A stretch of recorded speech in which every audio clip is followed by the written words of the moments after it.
আসসালামু আলাইকুম প্রিয় দর্শক। আমাদের গ্রামের দৃশ্যটা আসলে অনেক সুন্দর। ক্ষেতগুলো তো আস্তে আস্তে পেকে যাইতেছে, ধানগুলা কাটতে হইব।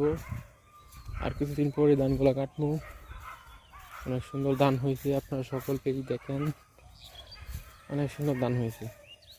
তো আমি যাচ্ছি একটা জায়গায়, আপনাদেরকে একটা জিনিস দেখাবো, আপনারা আমাদের সাথে থাকেন, ওয়েট করেন। তো আমরা এখন যাচ্ছি হলো ড্রাগন ক্ষেতের এনে। তো আপনারা সকলেই দেখতে থাকেন। এই জায়গাটা আমার কাছে অনেক প্রিয়, অনেক সুন্দর লাগে এই জায়গাটা।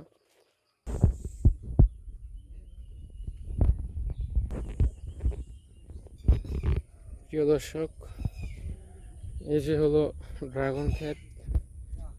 তো এখন ড্রাগন হয় নাই, তো হবে কিছুদিন পরে। ড্রাগন ক্ষেত অনেক সুন্দর লাগে।